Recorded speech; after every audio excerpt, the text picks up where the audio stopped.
What's up, guys? Welcome back to my channel. This is your immigrant bestie, and I share information about my life here in Canada, my journey, and I just want to help you navigate life in Canada. If you're a new immigrant, new student, international student, or worker, whoever you are, me. Yeah, so I'm doing a video here in my vehicle while waiting for my son. Today's video is all about things that were shocking to me, or should I say regrets that I have, and lessons that I've learned here when I came to Canada, and still learning. So in today's video is gonna just be like a little rant, and I hope that you are gonna pay attention and learn something from this lady. If you didn't take everything I said, at least take one thing. You must take one thing. Alright, so let's get right into the video, guys.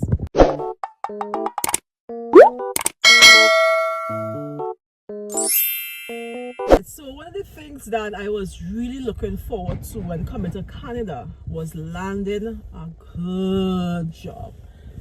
When I was back in Trinidad and Tobago, I was working at a really good company.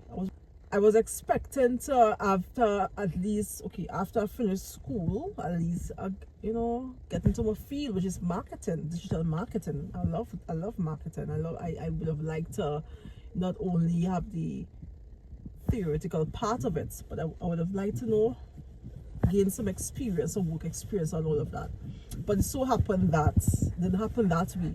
Although I worked in the bank, which I'm very grateful for, I still didn't end up in the job of my dreams, and many of us didn't, right? That's one of the things that now really shocked me and really kind of have me on a what do you call it?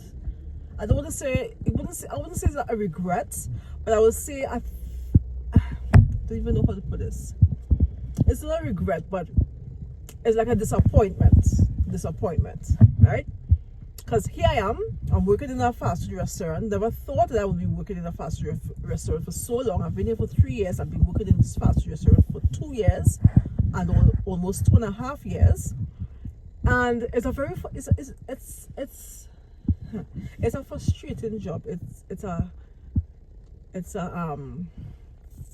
It's mentally challenging, right? It's physically exhausting. And the list could go on and on and on. It's a minimum paid wage job. You understand? And to top it off, because I have LMIA, I'm not allowed to do any other job. So just think about the math. Just do the maths yourself. It's a minimum wage job. Number one is a minimum wage job.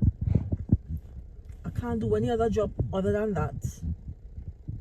I can only work 40 hours per week. Good? So you see all that, right? I have my bills to pay, I have my rent to pay, I have hydro, lights, water, electricity, heat. I have my data to pay for, food to buy for 4 kids. I have my 4 kids to take care of, and all of that. So do the maths.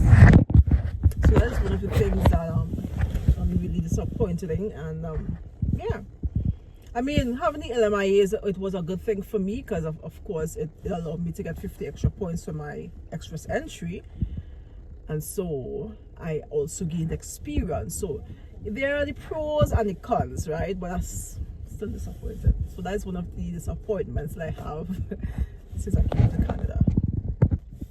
The second lesson I learned, or disappointment, or whatever you want to call it, is the fact that everything is just so expensive. I know I've always said that Canada is expensive, but when I came here in 2019 as a visitor, because I visited here first before I made the decision to say, okay, well, I'm going to live here. All right, I made sure I came, I attended job fairs and stuff like that. I said, yes, this is where I want to come. I mean, it was cold, but I said, yes, this is where I want to be. And so I didn't know what this, back then it wasn't that expensive. Back then you could have gotten a 3-bedroom house for like $875. That is what my cousin was paying.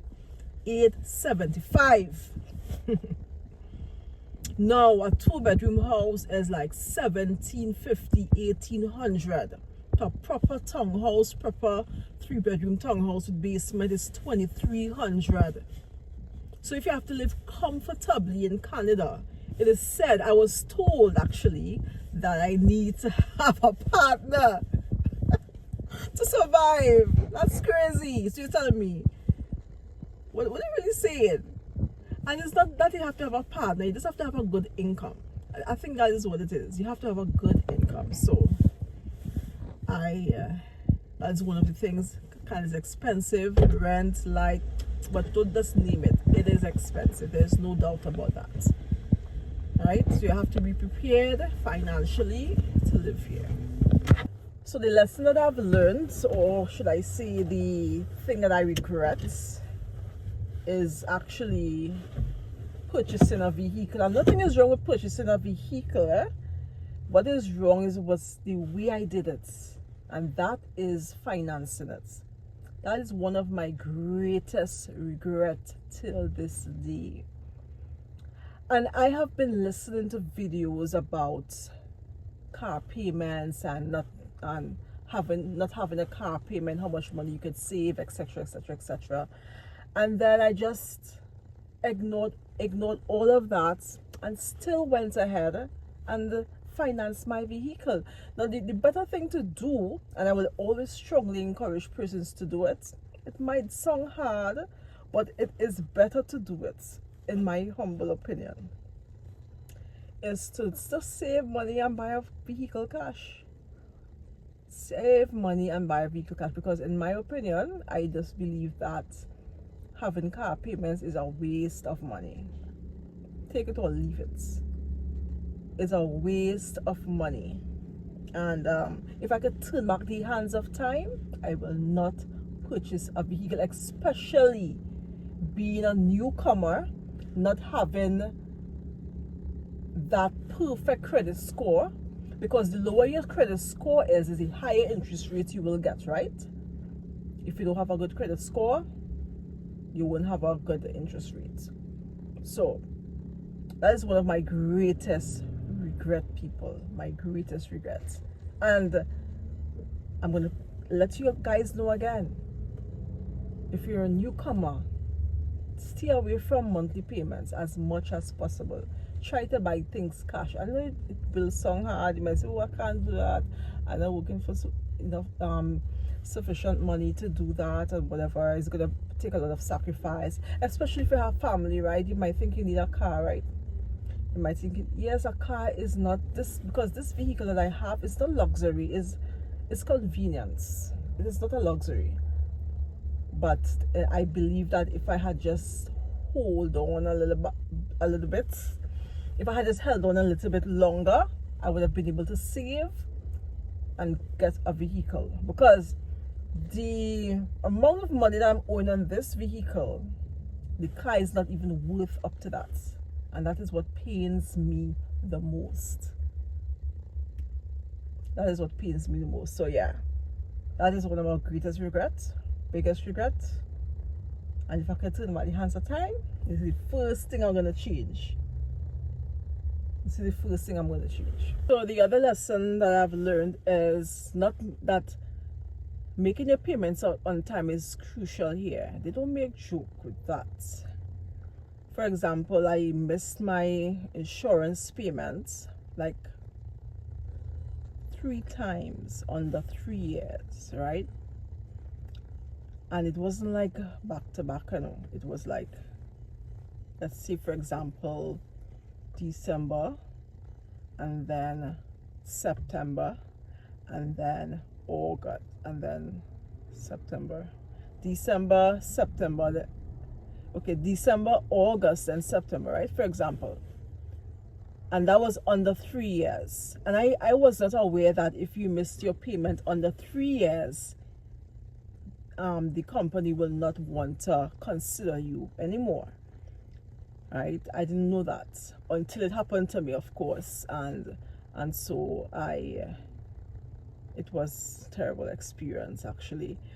It was a terrible experience because when it happened, I was not able to. The company that I had insurance with, they said that I would not be able to. What do you call that? What do you call that word? You would not be able to reinstate me, right? So I said, okay, no problem. So I was out of insurance for like 2 months, and then I called around. I didn't even know it was that serious. So I called around other companies, and when I gave them my information, they put me up on the system. They were like, "Oh, they can't do it because I missed payment under 3 years," and that was crazy, right? So what happened is that the only way I could have been considered by the company that I'm in now is I had to. I'm sorry, I'm just looking for my son. I'm just waiting for him here. Right, so the only way I could have like been considered is if I paid 6 months up front, and that 6 months cost me $3,300 and something dollars. I can't remember the exact figure, but 3,000, right? Let's say 3,000. That thing shook me to pieces. It's like whoa. It's like wow. And I thought about it. I contemplated. I was like, to pull $3,000 from my account to pay this insurance is gonna be hard. But if I want to drive, I need to do it. I have no choice. So that was the only way that I was able to, to have insurance now. So I paid the $3,300, and that is only valid for the 6 months. And then when this one is expired, I have to pay for another 6 months, which is the same 3,000. So in other words, in total altogether, it's 6,000 plus insurance. Just because I missed 3 payments under 3 years.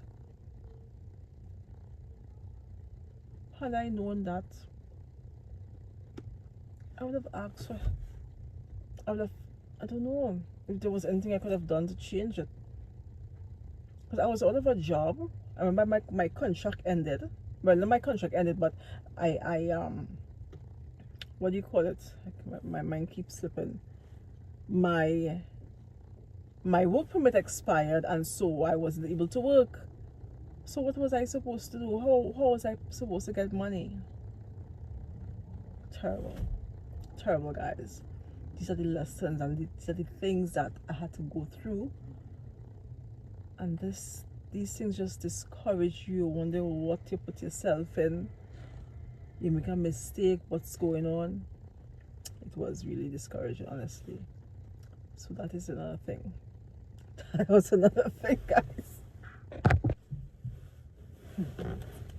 So guys, another lesson or regret that I have is putting myself in a position to take a payday loan.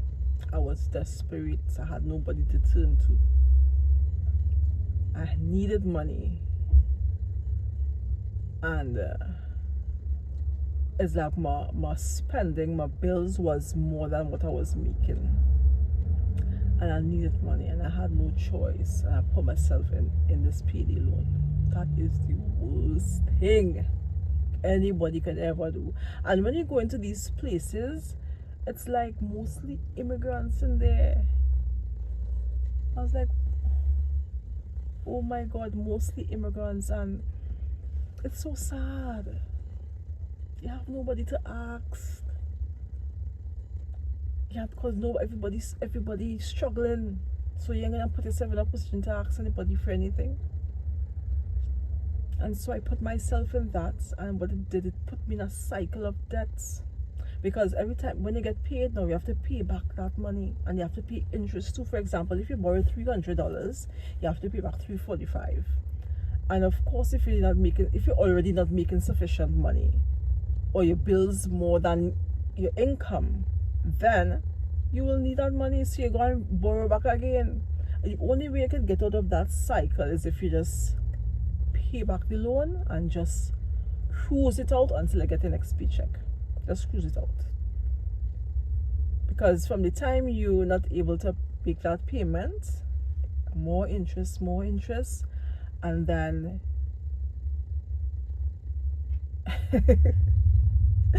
more and more interest, and then bam, they keep calling your phone, and they don't care, no. They don't care. All they want is your money. And the thing about it is, when you pay them back on that day, they're gonna ask you, you want to reborrow? So their goal is just to keep you in debt. Now, I don't have any payday loans anymore. Don't have them anymore. But guess what? They keep calling to ask me if I want. I don't want. Never will I do that again. And never should you ever do that if you ever come here. If you're going through a hard time financially, find some way to stick it out. Find some other alternative. Those money sharks, it's not worth it. It's not worth it, guys. Stay away from them. And this is the last thing I'm going to talk about with regards to coming to Canada and the regrets or the lessons that I've learned.